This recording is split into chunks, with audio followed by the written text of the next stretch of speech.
Riguroso directo a mediodía en Sevilla, Correo de Andalucía Televisión. Sé que este tema tuvo muchísima aceptación la semana pasada, ya el miércoles, la sección estética del doctor Herrero responde, así que, como mis deseos y los vuestros son órdenes, aquí está el doctor Herrero, director de esa clínica que lleva su nombre y que tanto prestigio tiene en Sevilla, acompañado además de uno de sus pesos fuertes para hablar de algo que nos habéis propuesto, y es la cirugía bariátrica. Les paso a presentar.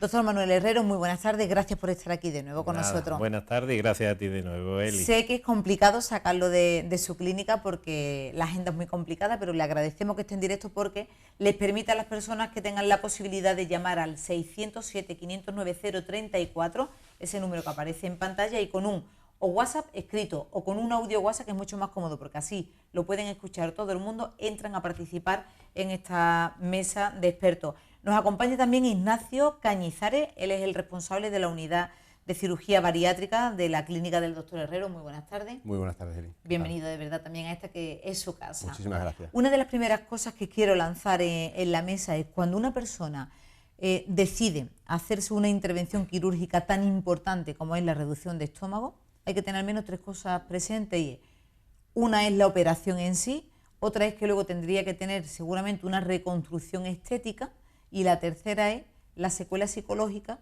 que puede tener previo y post a ese proceso. Lo lanzo y ustedes me vais contando. Hombre, yo como cirujano plástico te puedo comentar más bien el proceso luego de reconstrucción, Con lo ¿no? cual, En cuanto, teniendo en cuenta que tenemos aquí a Ignacio, pues él yo creo que te puede comentar mejor cómo se inicia el proceso. Sí, efectivamente, hablas de secuelas. Las secuelas las hay previas, secuelas a la obesidad. Y muchas veces las secuelas a la obesidad son las que conducen a estos pacientes a nuestras consultas a buscar una solución para aquello que han estado padeciendo durante muchos años. ¿Cuáles son las secuelas de la obesidad psicológica? Bueno, pues básicamente existe depresión, ansiedad, baja autoestima. Son trastornos psicológicos que muchas veces son los condicionantes a estos pacientes para decidir buscar una solución.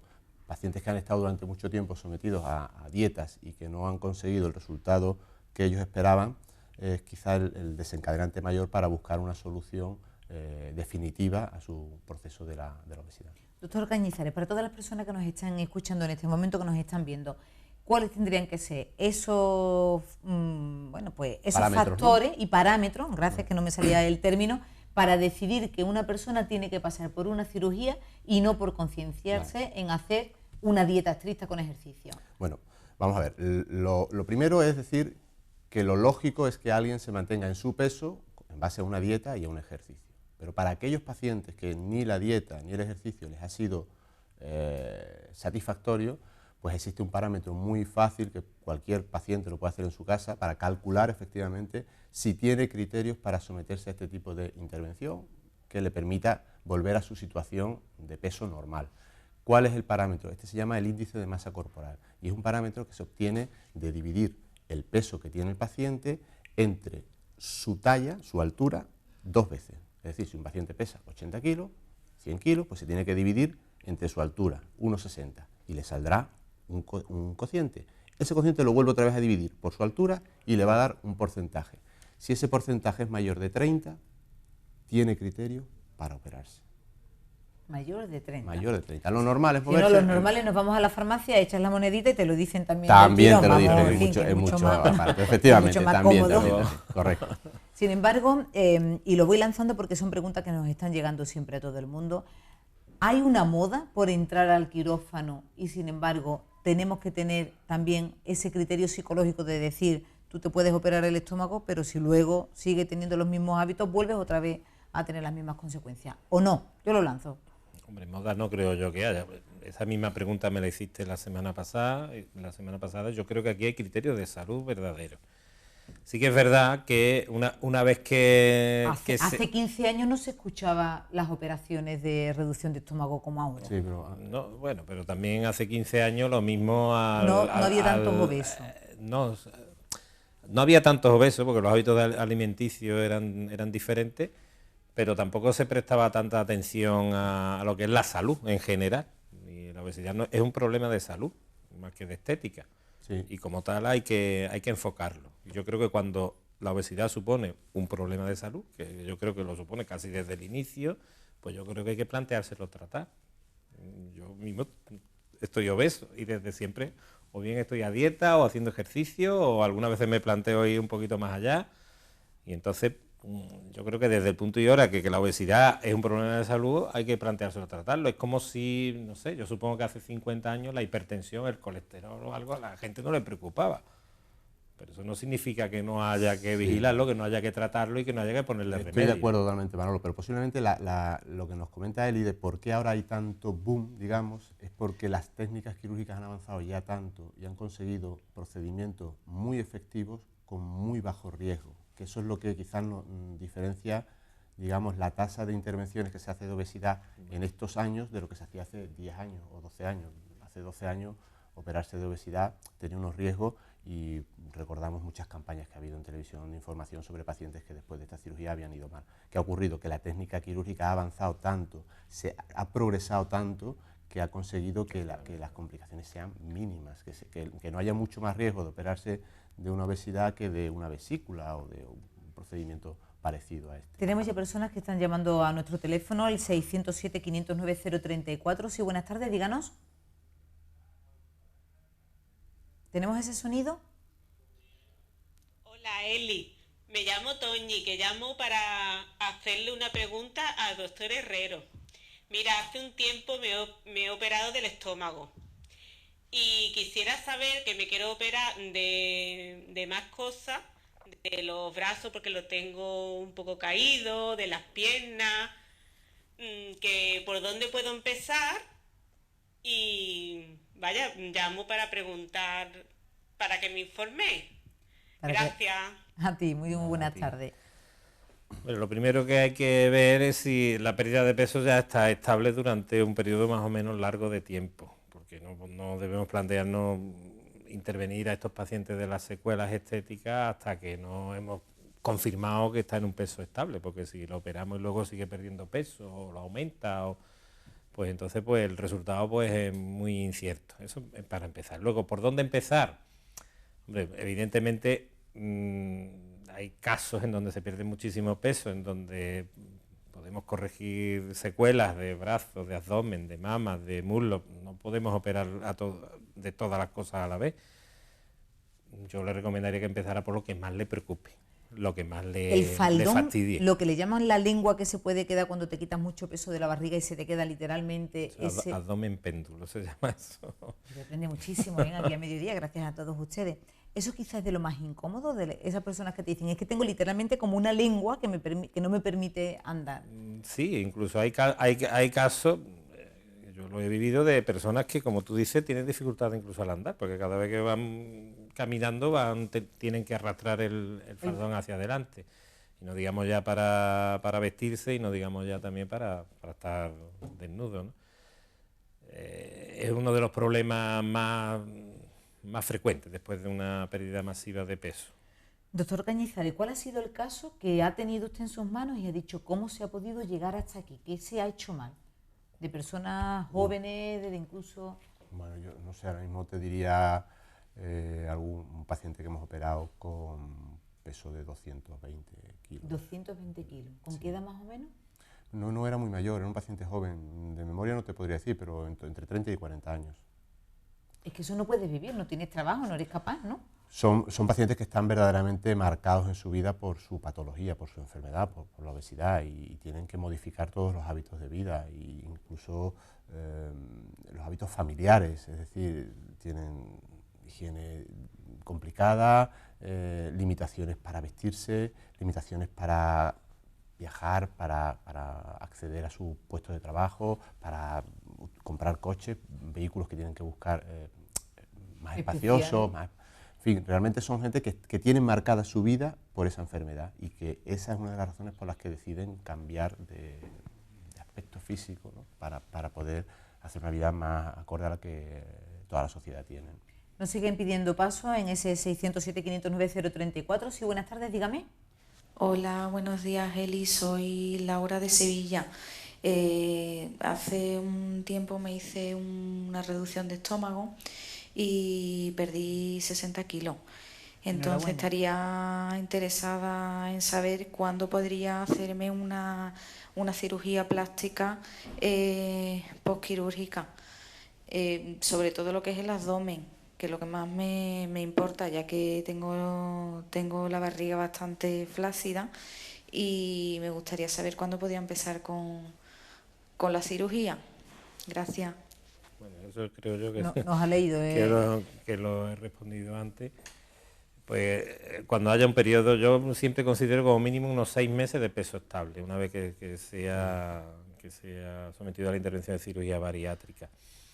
También hay una serie de parámetros, siempre decimos, antes de cualquier intervención quirúrgica, que hacer un estudio preoperatorio. Este tipo de intervenciones también puede llevar a trastornos de anemia, que hay que vigilar, y entonces, evidentemente, si hay algún problema que puede impedir este tipo de intervención, pues habría que esperar más tiempo, ¿no?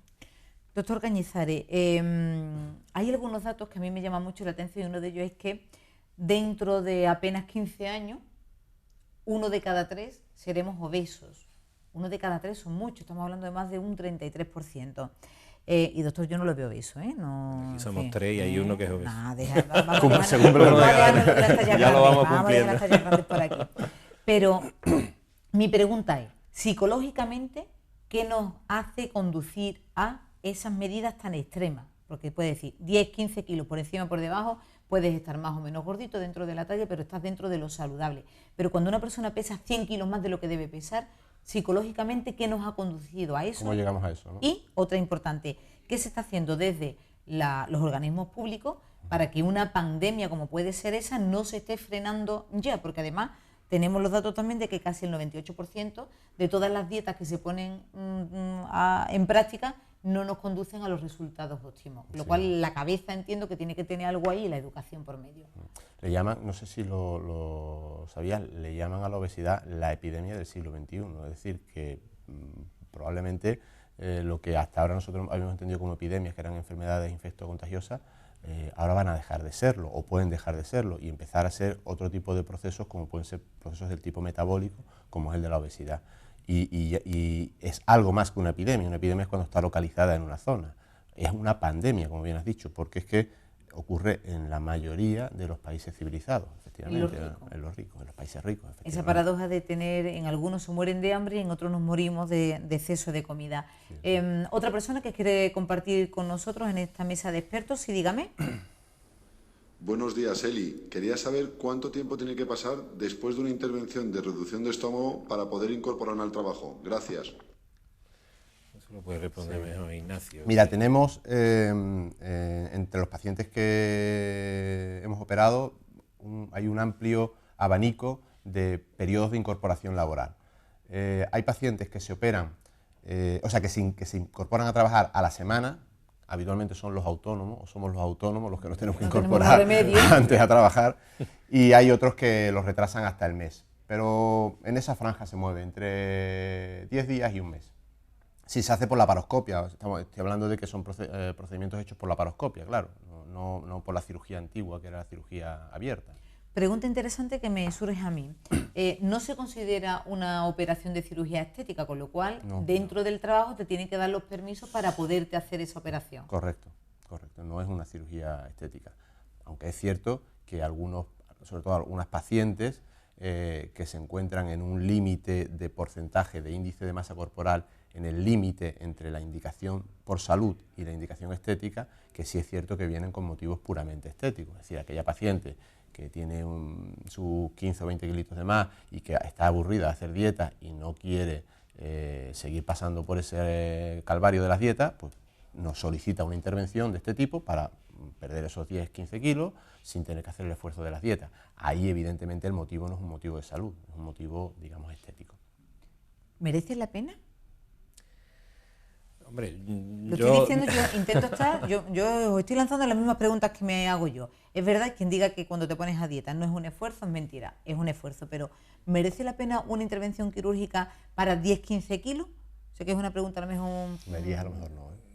No lo sé, yo considero que eso es lo mismo que si merece la pena una intervención quirúrgica para aumentar un pecho. Supongo que eso depende de la afectación personal de cada uno. Sí que es verdad que 10-15 kilos parecen que no, pero te pueden influir también para hacer determinadas cosas. Veníamos hablando, Ignacio y yo, que me puede contar la anécdota de un chico que lo que más... Sí, ¿Te la cuenta de Ignacio? Sí, este es un paciente... El motivo de operarse a mí me ha llamado la atención. Y a mí me marcó. Pero me parece perfecto. No sé, no juzgamos a nadie, cada uno que... Es un paciente que se... Bueno, yo a todos los pacientes le pregunto lo mismo. ¿Cuál es el motivo por el que te operas? Porque hay unos que se operan por salud, pues tienen la tensión alta, tienen síndrome de apnea del sueño, pues tienen el colesterol, han tenido infarto, en fin, hay mucha gente que se opera por motivos de salud. Hay otros que se operan por otros motivos. Y le preguntamos por qué se operaba, un paciente que tenía quizás entre 30 y 40 kilos de más, ¿no? Nos dijo que se operaba porque tenía un niño de 1 año y medio y estaba pasando a la infancia de su hijo y no podía echarse al suelo para jugar con él. O sea, una cosa normal, pero ese típica, es uno de los familiar. mejores motivos que te pueden, Claro, dar. A este paciente cuando le preguntamos a los 4 meses de la operación, oye, ¿cómo estás? ¿Te echas a jugar con tu hijo al suelo? Y me dice, soy feliz simplemente porque me he hecho jugar con mi hijo. Es decir, que los motivos por los que uno se opera son muy personales. No se puede generalizar por qué se tiene que operar uno, por qué se quiere operar uno. Cada uno se opera porque no es feliz. Es un poco el ejemplo de por qué se hace una mamoplastia de aumento. Pues porque no es feliz con su aspecto físico. Con su cuerpo. Estamos teniendo mucha aceptación, así que ese 607-509-034, dígame que los doctores responden. Hola, buenos días. Eli, mira, en primer lugar, felicitarte por el programa que estáis haciendo, que la verdad que me gusta un montón. Y el motivo de la llamada era simplemente porque quería preguntaros qué es lo que tengo que hacer para poderme operar de una reducción de estómago, ya que actualmente tengo 28 años y peso 130 kilos. Gracias. No nos ha dicho la altura, ¿no? Pero eso es importante. Porque... Pero 130 kilos, aunque mida 1,90, sigue siendo más de 40 kilos. Debe de tener un índice de masa corporal superior a 35% seguro. Vamos, depende de la altura, pero vamos, seguro que por encima del 35%, salvo que sea Pau Gasol el que nos ha llamado o algo de eso. ¿Qué se tiene que hacer? Bueno, en principio el preoperatorio que tendría que hacerse es un preoperatorio muy simple, es un preoperatorio en el que nos va a permitir descartar que no tenga ninguna enfermedad metabólica, que no tenga ninguna enfermedad endocrinológica, que no tenga ningún trastorno, digamos, psicológico que no le vaya a permitir aceptar su nuevo aspecto físico, porque verdaderamente estos pacientes después de operarse y empezar a perder kilos de una forma bárbara es que les cambia su imagen corporal por completo. Y claro, para eso ahí tienen que estar preparados, van a cambiar su físico brutalmente. Y el preoperatorio, que ya digo, muy simple, que lo valore un anestesista, que le dé apto, que vea que están preparados para operarse y nada más. Es un procedimiento muy corto en tiempo, nada complejo. ¿En cuánto tiempo puede perder este chico que nos acaba de llamar esos 40 kilos? Si ahora mismo te llama y le dice, ¿qué le diría a usted? ¿O qué es lo que le decimos a este chico? Viene, te hacemos las pruebas de anemia, ¿de qué? ¿Qué se tendría que hacer? Se tendría que hacer una analítica general con unos parámetros metabólicos, endocrinos, principalmente funcionales. Tendría que hacerse un electro, tendría que hacerse una radiografía de tórax, un estudio gástrico, un tránsito varitado y un electro, nada más que eso. ¿En cuánto tiempo podría decir se está metiendo en quirófano? Eso, eso se hace en un día o en 2 días, y en una semana o con mucho 10 días, el tiempo de reserva del quirófano es lo que se tarda en operar un paciente. Y para perder esos 40 kilos aproximadamente, ¿cuánto tiempo más o menos puede tardar esa persona? También una pregunta que la contesta mejor. Te voy a contestar yo. Mira, cuando se calcula el exceso de peso que tiene un paciente, prácticamente más del 30%, en torno al 30%, se pierde en el primer mes y medio. Es decir, que si este paciente tiene un sobrepeso de 40 kilos, muy probablemente en el primer mes va a perder en torno a unos 15 kilos, en torno de 15 a 20 kilos. En los primeros 6 meses, la pérdida ponderal se hace mucho más acelerada en los primeros 6 meses que en los siguientes 6 meses. Y en los primeros 6 meses el paciente probablemente haya perdido bastante más del 60% de su exceso corporal, de su exceso ponderal. Es decir, que si tiene 40% de sobrepeso, pues en 6 meses habrá perdido 25 o 30 kilos. Con lo cual, si estamos en octubre, noviembre, diciembre, enero, febrero, marzo, para abril se está hartando de bailar sevillana en una talla fantástica. Otra persona que nos estáis llamando aquí a mediodía, venga, díganos. Buenos días, Eli. Primero felicitarle por su programa. Soy Ángeles de Sevilla y quisiera hacerle una pregunta al doctor Herrero. Mi pregunta es la siguiente para el doctor. ¿Cuánto tiempo tengo que esperar para quitarme la piel que me sobra, tanto de barriga como de piernas, después de una reducción de estómago a la que me sometí hace 3 meses? Muchas gracias y un saludo. Bueno, yo creo que la pregunta del siempre millón. es la misma. Es la pregunta del millón. Y la respuesta yo creo que es la misma. Yo suelo esperar mínimo 6 meses desde que hay una estabilización en lo que es la pérdida de peso. A partir de esos 6 meses, pues bueno, ya cuando le convenga al paciente y nosotros podamos. Yo quisiera preguntarle una cosa a Ignacio de lo que estaba comentando antes, que eso es lo tiene que saber mejor que yo, la verdad. Y es que de media, ¿qué tiempo es el que se tarda en alcanzar esa estabilización de pérdida de peso? En un año y medio. Un año y medio, ¿no? En un año y medio se llega al peso que se estima que se va a llegar. Nosotros a los pacientes siempre les explicamos, mire, igual no conseguimos llegar a tu índice de masa corporal idóneo, el 25%, pero bueno, lo que nos vamos a aproximar en torno a un 90% de lo que tú debías de haber llegado a perder peso. ¿Por qué? Porque al final la pérdida de peso ya se hace muy lenta y nosotros necesitamos que el paciente consuma calorías, es decir, añada ejercicio a su reducción de ingesta de calorías. Pero claro, como no todos los pacientes son cumplidores y disciplinados en eso, pues por eso nos cubrimos las espaldas y decimos, mira, si tú no haces lo que quieres, no vamos a conseguir llegar al 100%. Pero en torno a los 12 meses, entre 12 y 18 meses es cuando se consigue la estabilización del Doctor peso. Herrero, ¿cuál ha sido el caso para usted personal de cirugía estética del que se ha sentido más orgulloso? ¿En qué caso? Cuando ha dicho, entró una chiquita con 28 años después de una operación de estómago ¿cuál sería? El que le marcó. En referencia a estos pacientes, a esta temática, yo quizá una chica que después de perder, no me acuerdo, fueron 120 kilos. 120 kilos perdió. Una cosa así, pues le hice lo que se llama un body lift, que es una reducción circunferencial de toda la piel y de todo el tejido que le sobraba.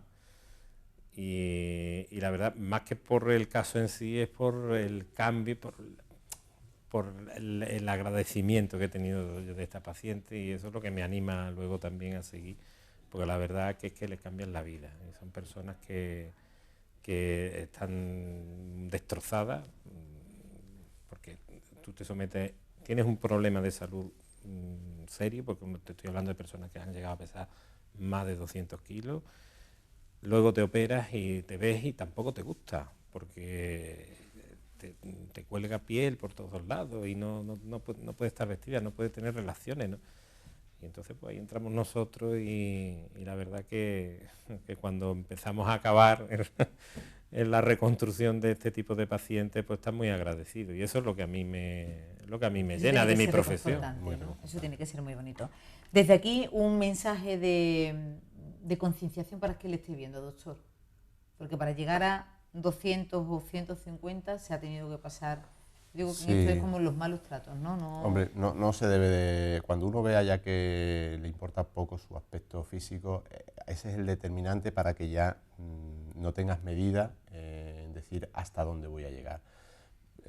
Yo creo que mientras uno lucha haciendo ejercicio, intentando comer menos, mantener una vida más o menos sana, todavía hay posibilidades de reconducirse.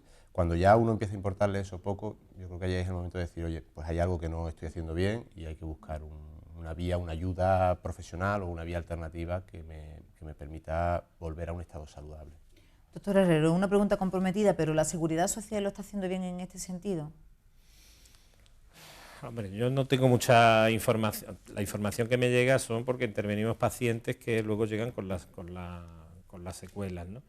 Porque sí tenemos que la decir seguridad que las social, secuelas estéticas la no seguridad las social está operando pacientes de cirugía bariátrica, pero pacientes con problemas de salud importantes.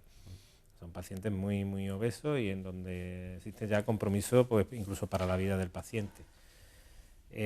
Yo creo que no está haciendo bien, hombre, eso como todo, también es un problema de recursos, ¿no?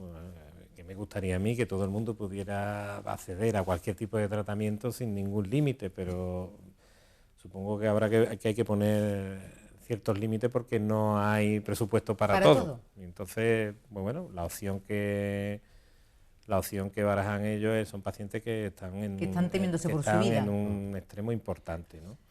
Lo cual no significa que yo no vea bien que pacientes que no están en ese extremo, si tienen la oportunidad de someterse a este tratamiento, pues se someta, porque llevar una dieta y ejercicio también es muy sacrificado y esto te puede mejorar mucho la vida. Doctor Cañizares, muchas gracias por estar aquí con nosotros en directo. Ha Encantado. sido de verdad un placer. Doctor Herrero, igualmente. Un placer. ¿Le veremos la semana que viene? Pues yo creo que sí. ¿Lo vamos a intentar? Vamos ¿Vamos lanzando algún tema? Vamos a ver cómo está la agenda.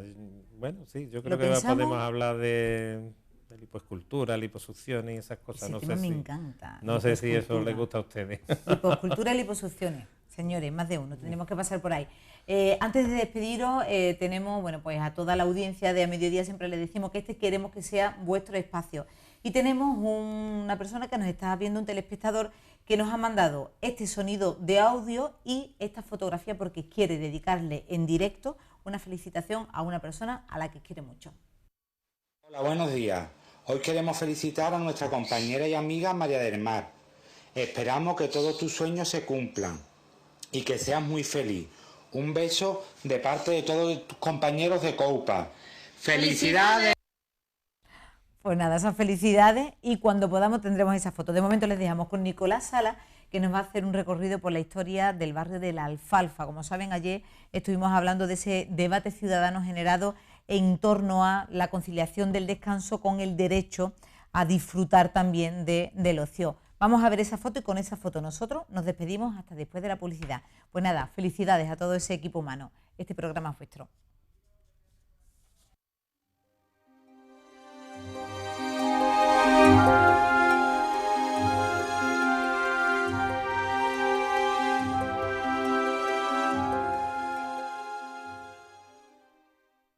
El barrio de La Alfalfa es, sin duda alguna, una de las raíces clásicas del casco histórico de Sevilla. Es un barrio que sus raíces llegan hasta la época romana, es decir, todo el entramado del barrio participaba de lo que fue la Sevilla imperial, la Sevilla republicana, la Sevilla, en fin, de la época romana. La Alfalfa se convierte en el centro de las carnicerías.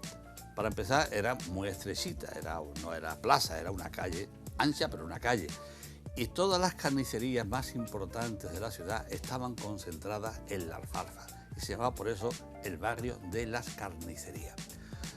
Vamos a ver unas fotografías muy curiosas que por sí mismas se comentan, pero que nos ayudan a comprender mejor la evolución que ha tenido esta zona de la ciudad en el mismo centro de la urbe. Tenemos en pantalla el plano de la Plaza de la Alfalfa, que hasta hace poco, hasta el año 80, se llamó del General Mola, título que se le impuso en 1937, poco después de la muerte del general en accidente aéreo. Otra fotografía ya más reciente, todavía no está hecho el ensanche de la calle de la Alfalfa, pero por lo menos siquiera ya se ve claramente que esto ha cambiado un poquito. Y luego ya tenemos la última fotografía, antes del cambio actual, en la cual vemos ya la droguería del padre de la mujer de Pepe Luis Vázquez, por cierto, ¿no? Todavía no está hecho el ensanche de la calle Obrero y fíjense cómo era esto hasta hace muy pocos años. Ahora ya tenemos una de las escenas más curiosas de la Alfalfa, que es el mercado de pájaros. El mercado de pájaros tiene su origen en la época musulmana, pero se renueva, diríamos, y se renace a finales del 19 y llega hasta nuestros días. Fíjense bien en la forma de vestir de los señores y las señoras, por los trajes largos, todo el mundo con un sombrero en la cabeza, y esta es una fotografía de Caparrós que está firmada en 1904. Y ahora tenemos dos vistas curiosas de cómo era la Alfalfa hasta anteayer. Es decir, vemos que ya aquí en la esquina ya no existe la casa de la droguería, pero vemos cómo era un auténtico mademagnum de coches, de vehículos, y aquí otra fotografía igual.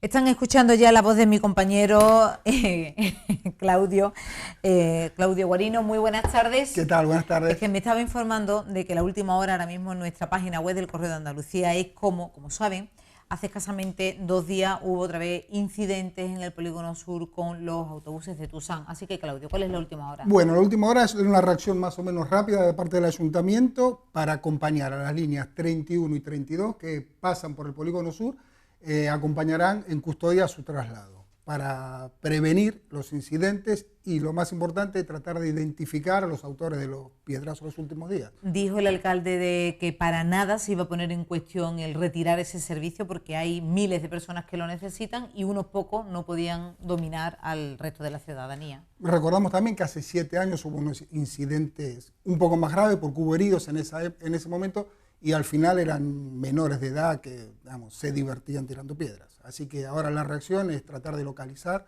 y de identificar a los agresores. ¿Qué más podemos ver en la web, Claudia? En la web también estamos esperando, ahora última noticia, que hoy estamos esperando los datos del barómetro de septiembre, sobre la opinión ciudadana, sobre cómo van los pactos electorales, cómo va la actualidad económica y la actualidad política.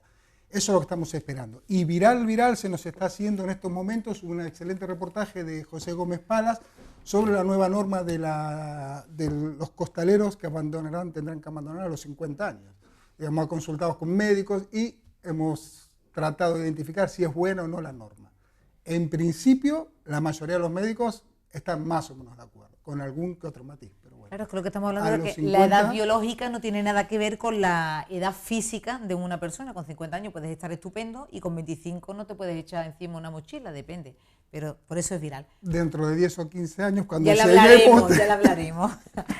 Y Antonio Viola, muy buenas tardes también, Antonio. Hola Eli, ¿qué tal? Buenas tardes. Ayer se celebraron los premios del deporte en Córdoba y tenemos un nombre propio. El del Sevilla Fútbol Club, que ha sido premiado como el mejor equipo, así lo dice la Consejería de Deportes de la Junta de Andalucía, evidentemente por la trayectoria que viene realizando y sobre todo por lo que ocurrió la pasada temporada. Ahora hay algunos que, bueno, pues piensan que como la situación ha sido delicada a principios de esta, pues que todo lo anterior queda en saco roto, ni mucho menos. El Sevilla es tetracampeón de Europa, no es ninguna tontería, es el único club del viejo continente que lo ha conseguido, el único, ¿eh?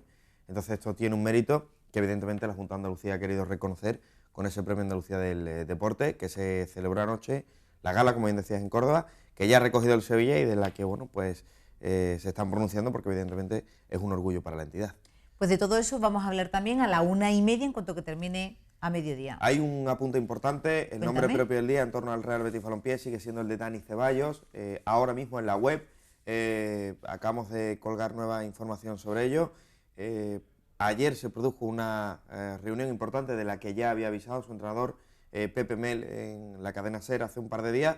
Pues esa reunión se produjo en Madrid, estuvieron Margarita Garay, una de los miembros del Grupo Bahía, grupo de representación de Dani Ceballos, de Pepe Mel y Rubén Castro, entre otros, dentro de ese vestuario. En Madrid la reunión duró más de 5 horas. En esa reunión se han acercado mucho las posturas. Podría ser cercano el acuerdo, no significa que haya un preacuerdo o que ya esté todo hecho, porque entre otras cosas el futbolista está en Georgia con la selección sub-21. En cuanto que llegue se tendrá que pronunciar. Entonces, bueno, pues hay que esperar también para escuchar las palabras del chaval, pero tanto la agencia de representación como el Real Betis Balompié quieren que se quede. Ahora es Dani el que tiene que decir que quiere la quedarse. Última palabra. Pues muchísimas gracias, Antonio Viola y Claudio Guarino. ¿Mañana te veré por aquí? Mañana no me verás por aquí, pero pasado seguro. Me gusta tenerte a mediodía. De momento lo que sí me gusta también es uno más en casa. No sé si ustedes tenéis, yo tengo tres más en casa, de bichos de todos colores. ¿Que queréis saber con qué bicho voy a aparecer yo? Pues después de publicidad, no es perro, no es gato, es una cosa mucho más extraña. Antonio Viola se tiene que ir, que le da mucho asquito de esas cosas. ¡Ea!